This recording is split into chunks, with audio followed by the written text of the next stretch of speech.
अस्सलाम वालेकुम बच्चों, कैसे हैं आप लोग। बेटा जी हम अपनी फर्स्ट ईयर की लेक्चर सीरीज में चैप्टर 2 डिस्कस कर रहे हैं। लास्ट लेक्चर में बेटा जी हमने 2.1 एक्सरसाइज क्वेश्चन नंबर 1, 2, 3 डिस्कस कर लिया था। आज के लेक्चर में बेटा जी हमने जो इसके फर्दर क्वेश्चन उनको डिस्कस करना है, और उसमें से जो मेन हमारा टॉपिक है, जो इसमें हमने फंक्शन की डोमेन, रेंज और को डोमेन को डिस्कस करना है। ठीक है, फिर हमने उसकी जो फंक्शन की टाइप्स हैं हमारे पास, into function, onto function, one to one, injective, subjective, bijective, इनको डिस्कस करना है। तो इनको डिस्कस करने से पहले हम बेटा जी बेसिक जो है उसको अंडरस्टैंड करते हैं। सबसे पहले हम देखते हैं बेटा जी इंटरवल क्या होता है। देखिए हमारे पास इंटरवल क्या होता है, इसकी डेफिनेशन क्या है। कहता है a set of all numbers, उन तमाम नंबर का set between two numbers A and B, कि हमारे पास दो नंबर्स ए और बी के दरमियान तमाम नंबर्स का जो सेट होता है वो हमारे पास इंटरवल कहलाता है। सच दैट, जबकि हमारे पास ए इज लेस देन बी, जबकि ए क्या हो, बी से लेस हो।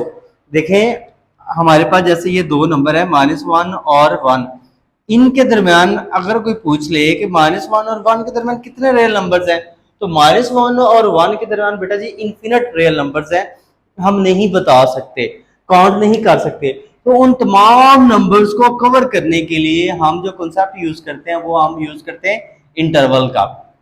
तो हमारे पास देखिए दोबारा डेफिनेशन, कहता है set of all numbers between two numbers A and B such that A is less than B. तो उन तमाम नंबर्स का जो हमारे पास सेट होता है जो दो नंबर्स के दरमियान होते हैं वो इंटरवल कहलाता है। लेकिन कंडीशन ये है कि जो फर्स्ट नंबर है वो लेस हो सेकंड से। जैसे यहाँ पे -1 और मैंने 1 दो नंबर लिए, तो -1 क्या है, लेस है 1 से, इज कॉल्ड इंटरवल, उसको इंटरवल कहते हैं। अब हमारे पास there are two types of interval. Intervals की दो टाइप्स होती हैं। एक हमारे पास होता है ओपन इंटरवल। ओपन इंटरवल क्या होता है, कहते हैं an interval in which end points are not include. ऐसा इंटरवल जिसमें एंड पॉइंट जो होते हैं, ये इसको हम क्या बोलते हैं, एंड पॉइंट कहते हैं। जिसमें एंड पॉइंट शामिल नहीं होते इसको क्या बोलते हैं, ओपन इंटरवल। और इसको हम इस तरह पैरेंथेसिस लगा लेते हैं। हमारे पास ये दो नंबर ए और बी हैं, तो इन नंबर्स को अगर हम पैरेंथेसिस में क्लोज कर देंगे तो ये बन जाएगा हमारे पास ओपन इंटरवल। ओपन इंटरवल वो होता है, ये हमें ये बताता है कि एक ऐसा इंटरवल है जिसमें ना तो पॉइंट ए शामिल है ना ही बी शामिल है, जबकि इनके दरमियान जितने भी नंबर हैं वो सारे शामिल होंगे। जैसे फॉर एग्जांपल मैंने एक ओपन इंटरवल -1 और 1 का लिया। देखें -1 से मुराद है, ओपन इंटरवल है ना, तो -1 और 1 से मुराद है कि एक ऐसा इंटरवल है इसमें ना तो -1 इंक्लूड है ना ही 1 इंक्लूड है, मतलब -1 और 1 शामिल नहीं, लेकिन इनके दरमियान ये जितने भी नंबर हैं इन्फिनिट नंबर होंगे, ये सारे शामिल होंगे। तो ओपन इंटरवल बेटा सिंपल वो होता है जिसमें एंड पॉइंट शामिल नहीं होते। तो इसको हम पैरेंथेसिस से नोट करते हैं इस तरह। और हमने डिस्कस किया था कि इंटरवल में जो पहला नंबर होता है वो हमेशा लेस होता है। ये हमारे पास -1 और 1 पे ओपन इंटरवल हमने डिस्कस किया। नेक्स्ट बेटा हमारे पास है क्लोज इंटरवल। अब क्लोज इंटरवल क्या होता है, कहता है an interval in which end points are include. अब क्लोज इंटरवल बेटा ऐसा इंटरवल होता है जिसमें हमारे पास क्या होते हैं, एंड पॉइंट भी इंक्लूड होते हैं, और इन पॉइंट्स के दरमियान जितने भी नंबर होते हैं वो इन्फिनिट नंबर होंगे, वो भी सारे क्या होंगे, इंक्लूड होंगे। और इसको क्लोज इंटरवल को हम डिनोट करते हैं स्क्वायर ब्रैकेट से। जैसे हमारे पास ए और बी दो नंबर है, अगर हमने उसका क्लोज इंटरवल डिफाइन करना है तो इसको हम यूज स्क्वायर ब्रैकेट्स में लिखेंगे।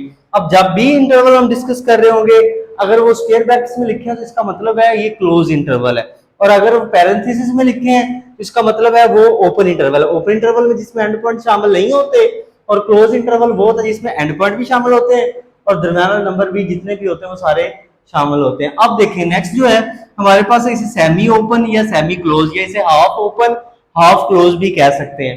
तो इसमें क्या होता है, कहते हैं an interval in which one and point is include and other is not include. कि इसमें ये होता है कि हमारे पास एक पॉइंट इंक्लूड होता है और एक इंक्लूड नहीं होता, एक एक्सक्लूड करते हैं। जैसे हमारे पास ये 2 और 3 पे मैंने एक इंटरवल सेमी ओपन डिफाइन किया, तो इसमें देखें 2 के साथ जो स्क्वायर ब्रैकेट है मतलब 2 इंक्लूड है, और 3 के साथ पैरेंथेसिस है, 3 इंक्लूड नहीं है। तो इसको हम सेमी ओपन या सेमी क्लोज भी कह सकते हैं। तो नेक्स्ट देखिए बेटा हमारे पास डोमेन। अब हमने फंक्शन की डोमेन को डिस्कस करना है कि डोमेन क्या होती है। कहता है a set of all values of independent variable. आपको याद होगा लास्ट लेक्चर में हमने क्या डिस्कस किया था कि हमारे पास एक इंडिपेंडेंट वेरिएबल होता है हमारे पास, उसको हम डिनोट करते हैं किसके साथ, एक्स के साथ। इंडिपेंडेंट वेरिएबल को हम डिनोट करते हैं बेटा जी एक्स, डिनोट करते हैं इंडिपेंडेंट वेरिएबल को हम एक्स कहते हैं, और एक हमारे पास क्या होता है डिपेंडेंट वेरिएबल होता है, और जो डिपेंडेंट वेरिएबल होता है उसको हम क्या कहते हैं, वो वाई होता है। देखें यहाँ पे वो यही बात कर रहा है हमारे पास, यहाँ पे देखिए तो एक हमारे पास कहता है a set of all values of independent variable, कि इंडिपेंडेंट वेरिएबल की जो वैल्यूज होती हैं, या इसको हम क्या बोल के सकते हैं इनपुट वैल्यूज भी बोल सकते हैं, क्योंकि इंडिपेंडेंट वेरिएबल्स की वैल्यूज का मुराद है कि हमने फंक्शन में अपनी मर्जी से वैल्यूज पुट करनी है, तो उसको हम इनपुट वैल्यूज भी कह सकते हैं, या हमारे पास set of all values of independent variable भी कह सकते हैं, for which a function is defined. अब ये जो सेंटेंस है ना ये बहुत इंपॉर्टेंट है कि हमारे पास डोमेन उन तमाम वैल्यूज का सेट होता है इंडिपेंडेंट वैल्यूज का जिसके लिए एक फंक्शन डिफाइन हो। समझ आई बात। अभी हम जब डोमेन और रेंज डिस्कस करेंगे उसमें मैं आपको बताऊंगा कि ये जो सेंटेंस है इसका मतलब क्या होता है। इसको हम कोड कर लेते हैं, ये देखिए जरा इन्वर्टेड कॉमा में लिख लेते हैं कि ये सेंटेंस बहुत इंपॉर्टेंट है कि हमारे पास डोमेन उन तमाम पॉइंट्स का, उन तमाम वैल्यूज का सेट होता है जिसके लिए फंक्शन डिफाइन हो। अब देखें नेक्स्ट हमारे पास क्या है, codomain. Codomain is the set of all values that a function could possibly output and denoted as, हमारे पास f such that a से b हमारे पास फंक्शन डिफाइन किया गया। अब देखें कुछ बात समझ नहीं आई। कोडोमेन बेटा हमारे पास उन तमाम हमारे पास वैल्यूज होती हैं, वो या तमाम वैल्यूज का सेट होता है कि जो एक फंक्शन प्रोड्यूस कर सकता है, जो जो मतलब आउटपुट आ सकती हैं वो हमारे पास क्या होती हैं, कोडोमेन होती हैं। जैसे हमारे पास यहाँ पे एक फंक्शन है, हमारे पास किस पे डिफाइन हुआ है, वो सेट ए से सेट बी पर डिफाइन हो रहा है, तो हमारे पास ये जो बी सेट है ये हमारे पास कोडोमेन है। ये जो सेट बी है ये क्या है, कोडोमेन है, और जो सेट ए है वो हमारे पास क्या है, डोमेन है। क्योंकि हमारे पास जो ए है वो वहां से हमने इनपुट वैल्यूज लेनी है जिसमें फंक्शन डिफाइन हो, और फिर हमारे पास कुछ आउटपुट वैल्यूज आ रही होंगी, वो कहां से आएंगी, सेट बी से आएंगी। अब जो सेट बी खुद है वो कोडोमेन है, और जो आउटपुट वैल्यूज आ रही है उसको हम क्या बोलते हैं, रेंज कहते हैं। देखिए यहाँ पे मैंने लिखा भी है A is the domain and B is the codomain. अब देखिए रेंज, अब यहाँ पे मैंने अभी बोला था कि मैं इसको डिफाइन करता हूँ कि कोडोमेन क्या होती है। अब कोडोमेन क्या होती है, फंक्शन की डेफिनेशन होती है कि हमारे पास फंक्शन है, एक सेट ए से सेट बी पर डिफाइन हो रहा है, तो ये जो सारा सेट बी है बेटा जी ये सारा क्या होगा, हमारा कोडोमेन होगा, ठीक है।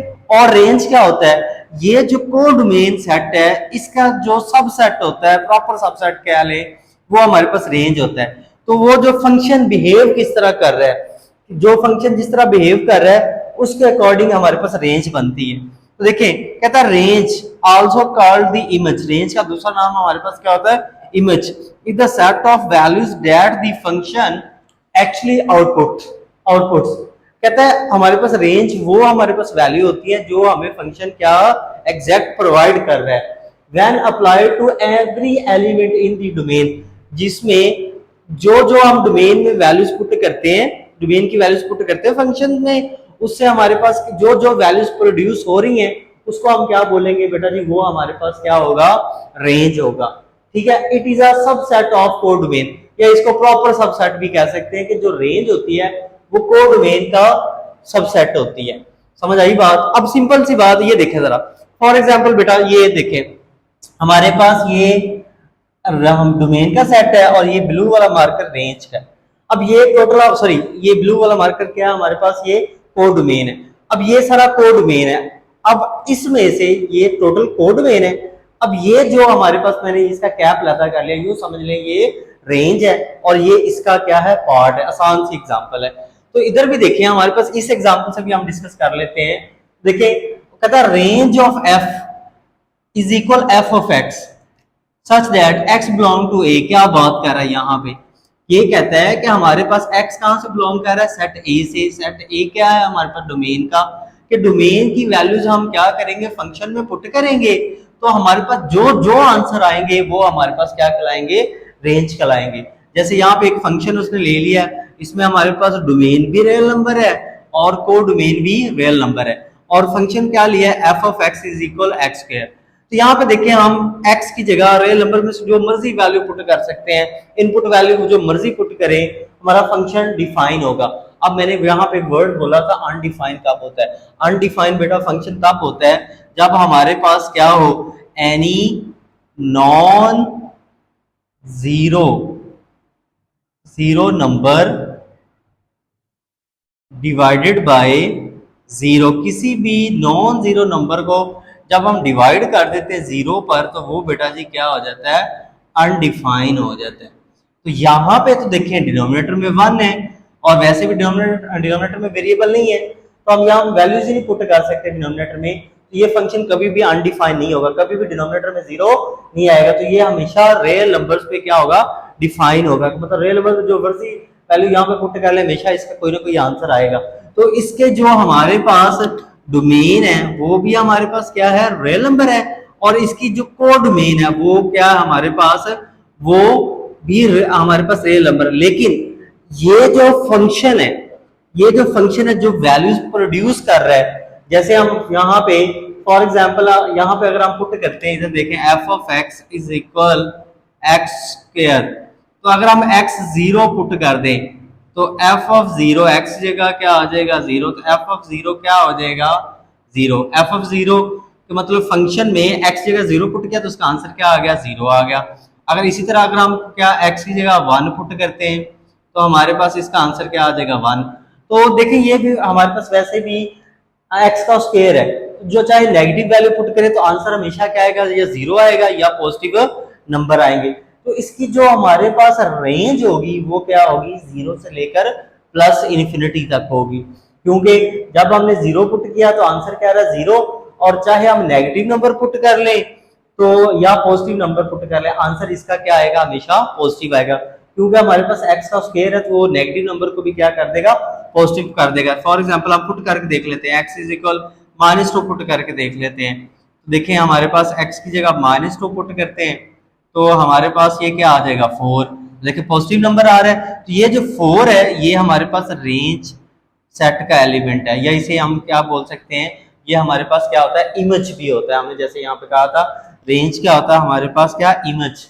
तो ये देखें हमारे पास इसकी जो डोमेन थी वो रियल नंबर थी, को डोमेन भी रियल नंबर थी, लेकिन इस हमारे पास फंक्शन जो हमने इसमें जो फंक्शन हमने अप्लाई किया वो क्या, F of x is equal x square, और ये जो फंक्शन जो जो आउटपुट प्रोड्यूस कर रहा है वो हमारी क्या होगी, रेंज होगी। और ये जो फंक्शन आउटपुट प्रोड्यूस कर रहा है वो जीरो कर रहा है या पॉजिटिव नंबर्स कर रहा है, तो इसलिए इसकी रेंज होगी हमारे पास जीरो से प्लस इंफिनिटी।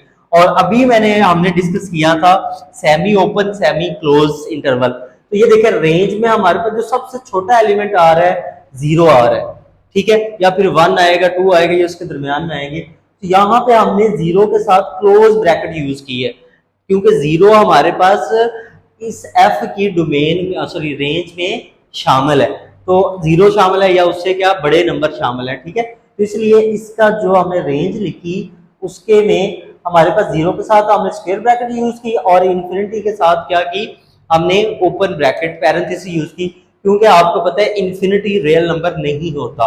तो ये हमारे पास रेंज आ गई। आई होप सो बेटा आपको डोमेन और रेंज का कांसेप्ट समझ आ गया होगा। अगेन मैं एक्सप्लेन कर देता हूँ, डोमेन क्या होती है, वो तमाम हमारे पास इनपुट वैल्यूज होती है, इंडिपेंडेंट वेरिएबल की वैल्यू होती है जिसके लिए फंक्शन डिफाइन हो। अब डिफाइन का उल्ट क्या हुआ, अनडिफाइन। अनडिफाइन कब होता है, अभी के लिए समझे, जब डिनोमिनेटर में क्या आ जाए, जीरो आ जाए, तब अनडिफाइन होता है।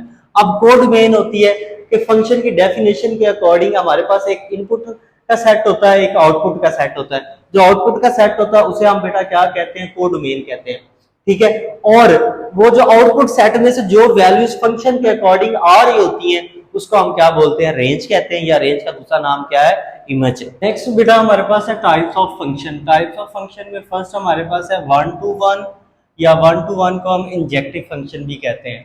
अब देखिए 1-to-1 फंक्शन क्या होता है, कहता है function f is 1-to-1 if different input produce different outputs। आसान सी डेफिनेशन है 1-to-1 फंक्शन की कि हम क्या करें, एक फंक्शन में हम डिफरेंट इनपुट दें और हमें आंसर भी क्या मिले, डिफरेंट मिले। तो ऐसे फंक्शन को हम क्या बोलते हैं, 1-to-1 फंक्शन बोलते हैं। ठीक है, फॉर एग्जाम्पल कहता है डेट इज, अगर हम फॉर एग्जाम्पल हम फंक्शन में x1 पुट करते हैं और उसी फंक्शन में हम क्या पुट करते हैं, x2 पुट करते हैं। x1 और x2 दो डिफरेंट वैल्यूज है। अब दोनों फंक्शन में पुट करें, दोनों का आंसर के दोनों के लिए आंसर क्या आ जाए, सेम आ जाए। तभी सेम आएगा जब हमारे पास इंप्लाइज, इसका मतलब है तभी f of x1 f of x2 का आंसर इक्वल आएगा जब x1 और x2 सेम होंगे। अदरवाइज हमारे पास फंक्शन का आंसर सेम नहीं होगा, क्योंकि हमने क्या डेफिनेशन की है कि ऐसा function into function sorry 1-to-1 function कहलाता है जिसमें डिफरेंट आउटपुट इनपुट पर, हमने कहा ऐसा फंक्शन हमारे पास 1-to-1 फंक्शन कहलाता है जिसमें हम डिफरेंट इनपुट पर पुट करें और हमें क्या मिले, डिफरेंट आउटपुट प्रोड्यूस हो। अब this means that no two different elements of the domain, कि हमारे पास डोमेन के जो दो डिफरेंट एलिमेंट्स हैं वो मैप का मतलब होता है कनेक्ट हो रहे हो to the same element of the codomain. कि हमारे पास ऐसा नहीं हो सकता कि जो दो डोमेन के दो हमारे पास डिफरेंट एलिमेंट्स हो वो हमारे पास क्या कनेक्ट हो रहे हो, मैप हो रहे हो हमारे पास कोड डोमेन के सिंगल एलिमेंट से, क्योंकि 1-to-1 में तो डिफरेंट इनपुट के लिए डिफरेंट आउटपुट आती हैं। जैसे हमारे पास यहाँ पे एग्जांपल है y is equal 5x plus 7, यहाँ पे हमने x इंडिपेंडेंट वेरिएबल है, हमारे पास डोमेन में से कोई भी हम पुट कर सकते हैं रियल नंबर में से। तो पहले मैंने x जगह 0 पुट किया, जब यहाँ पे 0 पुट किया देखिए सिंप्लीफाई किया, y क्या आया 7। अब देखिए x की वैल्यू 0 थी, y की क्या आ गई 7 आ गई। अब इसी तरह जैसे मैंने x की वैल्यू 1 है, यहाँ पे x की 0 है डिफरेंट वैल्यू और यहाँ पे x की क्या है 1 है, ये डिफरेंट, ये पुट की तो y का आंसर क्या आ गया 12। तो मतलब डिफरेंट इनपुट के लिए हमारे पास डिफरेंट आउटपुट आ रहा है। यहाँ पे आउटपुट था 7 जब x की वैल्यू 0 थी, यहाँ पे आउटपुट है 12 जब x की वैल्यू 1 है। और इसी तरह जैसे ही हमारे पास इनपुट की वैल्यू चेंज हुई, x की वैल्यू क्या 2 हुई तो आउटपुट की वैल्यू क्या होगी, वो भी चेंज होगी। तो देखिए हमारे पास 0 पे 7 आउटपुट आ रही है, हमारे पास 1 पे 12 आ रही है और 2 पे 17 आ रही है। तो means to say that different inputs produce different outputs. अब ये नहीं हो सकता कि सेम इनपुट के लिए हमारे पास क्या है डिफरेंट आउटपुट आए, ऐसा नहीं हो सकता। तो डिफरेंट इनपुट होंगी और डिफरेंट ही आउटपुट्स आएंगी। ठीक है, अब मैथमेटिकली भी इसको प्रूव करने का तरीका है वो ये वाली हम कंडीशन यूज करेंगे कि f of x1 is equal f of x2 होगा तब इंप्लाइज जब x1 और x2 इक्वल होंगे। तो ये जब हम क्वेश्चन करेंगे तो उसमें यूज करेंगे। तो नेक्स्ट हमारे पास है ऑन टू, या ऑन टू का दूसरा नाम होता है सब्जेक्टिव फंक्शन। देखिए a function f such that हमारे पास x क्या है, डोमेन का हमारे पास सेट है और y क्या है, कोड डोमेन का। मतलब फंक्शन हमारे पास डिफाइन है x to y is called onto or subjective function if every element in the codomain y, के जो हमारे पास ये कोडोमेन है इसका हर element has at least one preimage. अब ये वर्ड जो है ये हमने पहले डिफाइन नहीं किया, हमने पढ़ा अभी लास्ट डेफिनेशन में इमेज क्या होते हैं, हमारे पास जो रेंज होती है उसको हम इमेज कहते हैं। तो प्री इमेज क्या होता है, तो प्री इमेज कहते हैं हमारे पास बेटा जी वो कहते हैं डोमेन को, प्री इमेज कहते हैं डोमेन को हम प्री इमेज कहते हैं। ठीक है, कहते हैं every element in the codomain y has at least one pre image in the domain x। क्या बात कर रहा है, ये देखें ये हमारे पास y डोमेन कोडोमेन का सेट है। ठीक है, और ये 7 12 और 17 ये हमारे पास क्या इसके रेंज है। अब कहता है कोड डोमेन का हर एलिमेंट क्या करे कि उसका प्री इमेज हो कहाँ पे, सेट x में। जैसे 7 का प्री इमेज 0 है, 12 का क्या है 1 है, 17 का क्या है 2 है। देखिए ये अभी हमने ये फाइंड आउट किए थे, उसी एग्जांपल को मैंने यहाँ पे कोट किया। जब हमारे पास 7 आ रही है, हमारे पास इमेज आ रही है तो उसकी प्री इमेज क्या है 0 है, 12 की क्या है 1 है, 17 की क्या है टू है। तो यही बात वो इधर कर रहा है कि कहता है if every element in the domain in the codomain y has at least one preimage, कम से कम उसका एक प्री इमेज होना चाहिए in the domain x। In other words for every y, every element यहां पे हम लिख लें for every element y in हमारे पास कोडोमेन सेट की बात करें capital Y, there exist an x in x domain में such that f of x is equal y हो। क्या बात कर रहा है कि कहता है हमारे पास कोडोमेन का सेट है, इसमें से कोई भी आप एलिमेंट ले लें, हमारे पास y स्मॉल y, तो कहता है हमारे पास इसी तरह ये जो हमने कोडोमेन में से कोई एलिमेंट लिया है ना, तो इस कोडोमेन का हर एलिमेंट का क्या हो प्री इमेज हो किसमें सेट x में, और उस सेट x के प्री इमेज को वो किससे नोट कर रहा है स्मॉल x से नोट कर रहा है, और वो क्या करे हमारे पास function f of x is equal y को इस वाले हमारे पास ये जो इक्वेशन है इसको क्या करे सेटिस्फाई करे। नेक्स्ट बेटा हमारे पास है बाइजेक्टिव फंक्शन। बाइजेक्टिव फंक्शन क्या कहता है a function f such that x to y is called bijective if it is both one to one and on to। देखें अभी हमने पहले हमने वन टू वन की डेफिनेशन डिस्कस की, फिर ऑन टू की डिस्कस की। अगर कोई फंक्शन हमारे पास बहुत वन टू वन भी हो और ऑन टू भी हो तो उसको हम क्या बोलते हैं बाइजेक्टिव कहते हैं। अब देखिए पीस वाइज फंक्शन, कहता है पीस वाइज फंक्शन क्या होता है, कहता है a piecewise function is a function that is defined by different expression or pieces over different intervals of its domain। each piece applies to a specific part of the domain। क्या बात कर रहा है ये देखें हमारे पास example से समझते हैं ज़्यादा समझ आ जाएगी। ये एक हमारे पास फंक्शन है, इसमें एक ये एक्सप्रेशन है और एक ये एक्सप्रेशन है। अब ये उसने हमें बताया हुआ है खुद से, ये जो एक्सप्रेशन है ना बेटा वो डिफाइन है हमारे पास इस वाले जो डोमेन है हमारे पास इस पे डिफाइन है। अब ये क्या डोमेन है, कहता है इसमें x लेस देन जीरो, मतलब x जीरो से लेस का मुराद है हमारे पास माइनस इन्फिनिटी से जीरो, क्योंकि जीरो से लेस का मतलब है हमारे पास माइनस से इन्फिनिटी तक। तो और ये वाला एक पीस है जिसमें x स्क्वायर माइनस वन, ये पीस कहाँ पे डिफाइन है if x greater than or equal zero, मतलब जीरो या जीरो से बड़े नंबर। जीरो या जीरो से बड़े नंबर कौन से, जीरो से लेकर प्लस इन्फिनिटी। तो देखें अगर हमारे पास ये वाला पीस है वो इस डोमेन पे डिफाइन है, तो ये डोमेन कहाँ से माइनस इन्फिनिटी से जीरो।